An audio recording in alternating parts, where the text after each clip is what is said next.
Pemirsa, eksekusi lahan sekolah menengah kejuruan di Lumajang, Jawa Timur berlangsung ricuh. Ratusan siswa memblokade jalan menggunakan ban bekas untuk menghalangi petugas yang akan melakukan eksekusi.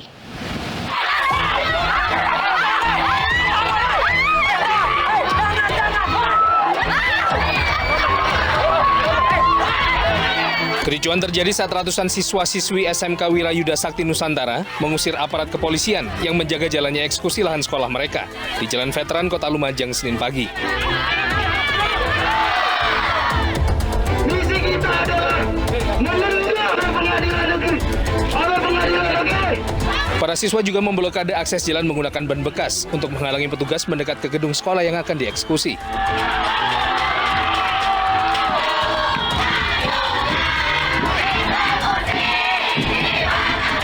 Dengan membawa sejumlah poster, ratusan siswa berorasi menuntut eksekusi ditunda sampai proses pindah seluruh siswa yang berjumlah 400 orang selesai. Nah, menunda eksekusi menunggu pembangunan menunda eksekusi sampai 3 tahun. Nah, 3 tahun setelah fasilitas gedung sudah terselesaikan, secara otomatis kami pindah gitu loh. Jadi ini apakah sudah ada keputusan? Sudah inkrah. Nah, kita sudah menyadari secara hukum, sudah berkekuatan hukum tetap, bisa dilaksanakan eksekusi. Tapi kami dari pihak sekolah memohon agar eksekusi itu ditunda sampai 3 tahun.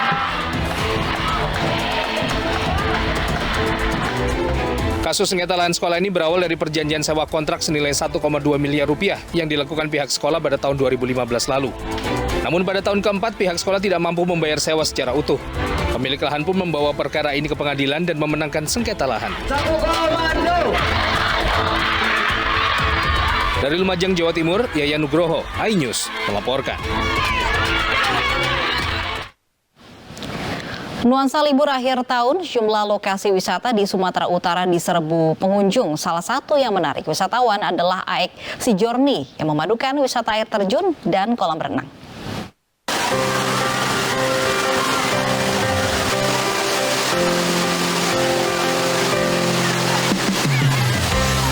Bersama keluarga atau kerabat, wisatawan menikmati air terjun bertingkat 7 yang menjadi daya tarik wisata pemandian alam AEK Sijorni di Desa AEK Libung, Kecamatan Sayurma Tinggi, Tapanuli Selatan, Sumatera Utara. Selain bertingkat 7, air terjun yang begitu jernih juga menambah daya tarik bagi para wisatawan. Bahkan, terdapat sebuah kolam yang terhubung langsung dengan air terjun yang menambah keunikan wisata alam yang satu ini. Lokasi yang berada persis di tepi jalan lintas Sumatera Medan Padang membuat kawasan ini juga mudah dijangkau. Bahkan menarik wisatawan dari Jawa, Sulawesi, hingga Kalimantan. Beda dari yang lain. Kalau airnya sendiri gimana, Bu? Alami. Alami, Bu, ya? Saya yang suka ceritanya alami. Ibu dari mana, Bu? Kalimantan Barat. Kalimantan Barat, Bu, ya. Meski pengunjung membludak, pengelola berupaya mengimbau agar protokol kesehatan tetap dijaga, mulai dari pemeriksaan suhu tubuh di pintu masuk, penggunaan masker, dan jaga jarak, terutama saat berada di pondok-pondok yang disiapkan untuk beristirahat. Dari Tapanuli Selatan, Sumatera Utara, Ahmad Hussein Lubis, iNews melaporkan.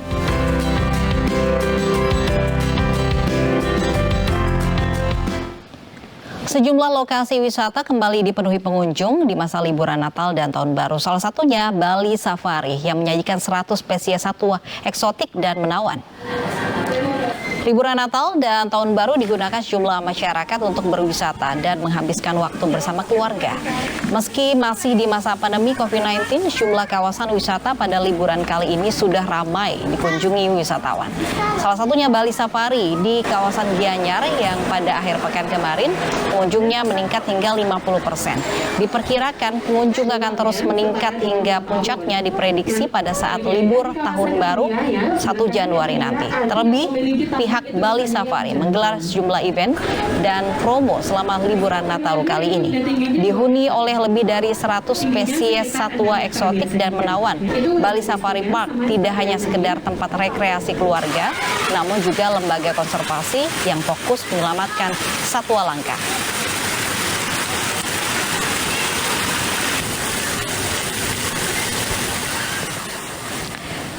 Dan bagaimana situasi libur akhir tahun di Pulau Bali? Kita bergabung dengan salah satu wisatawan yang tengah berada di sana. Selamat siang, Pak Chandra Gupta.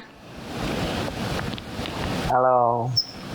Baik, apa kabar Pak Chandra? Baik, selamat siang. Baik, nah sekarang ini sedang berada di mana Pak Chandra?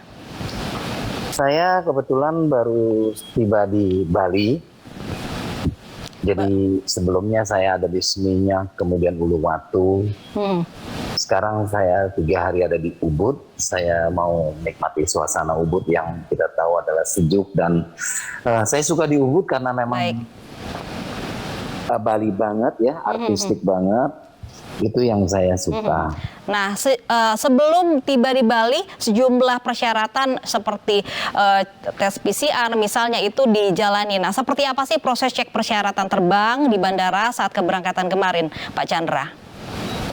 Nah, tentunya ya kita harus nomor satu adalah tetap jaga prokes yang jalani dengan disiplin. Kemudian yang harus kita bukan masalah yang kita harus ketahui adalah karena sekarang lagi peak season, sehingga kita harus 3 jam sebelum harus ada di bandara. Persiapan antigen tentunya jangan dilakukan di bandara, lebih baik karena memang di sana kita harus menunggu antrian untuk check-in. Dan jangan kaget juga kalau memang hampir semua penerbangan tuh di-delay. Artinya jika kita punya janji atau schedule di Bali, sebaiknya jangan terlalu mepet dengan penerbangan kita. Baik, karena memang antriannya cukup panjang. Nah, ini juga dikabarkan wisatawan di Bali juga naik signifikan ya, 50% ini. Bagaimana sih situasinya di Bali? Apakah memang ramai pengunjung, seperti apa di sana? Sementara ini Bali memang lagi peak season dan cukup ramai, tetapi memang belum terbuka, belum banyak turis internasional. Lebih banyak dari beberapa kota di Jakarta, Jawa Tengah dan luar pulau sana untuk menikmati liburan. Dan kita ketahui ini adalah saat-saat liburannya anak sekolah dan di penghujung tahun. Baik, apakah memang ada beberapa prokes yang diterapkan? Misalnya, ini kapasitas pesawat kemarin seperti apa, Pak Chandra? Gimana? Saya kurang kedengaran. Untuk kapasitas pesawat yang dipakai kemarin seperti apa, Pak Chandra? Adakah physical distancing di dalam pesawat? Karena memang peak season, jadi di dalam pesawat tidak ada social distancing yang 1-0 gitu ya. Lebih kepada full. Tetapi kita harus menjaga sendiri, yaitu memang di pesawat juga diterapkan tidak boleh melepas masker atau makan dan minum di dalam pesawat. Itu normal sih, dan kita harus jaga. Baik, oke. Nah, sebagai wisatawan terakhir Pak Chandra, ini bagaimana menerapkan prokes memang berlibur agar berlibur tetap aman di Bali? Saya kebetulan bukan saja berlibur, tapi juga ada beberapa klien di sini ya, jadi kita nikmati dengan keluarga. Dan kalau memang ada beberapa klien yang meminta karya saya, jadi saya juga sambil bekerja gitu. Baik, tetap terapkan prokes ya Pak Chandra. Kita harapkan juga semuanya tetap sehat di sana. Baik. Ya, terima kasih. Baik, terima kasih waktunya Pak Chandra. Selamat berlibur. Pemirsa, usai jeda, beragam aksi emak-emak menyita perhatian hingga viral di media sosial. Mulai dari membuka baju di depan umum hingga menggulingkan mobil saat protes. Selengkapnya usai jeda.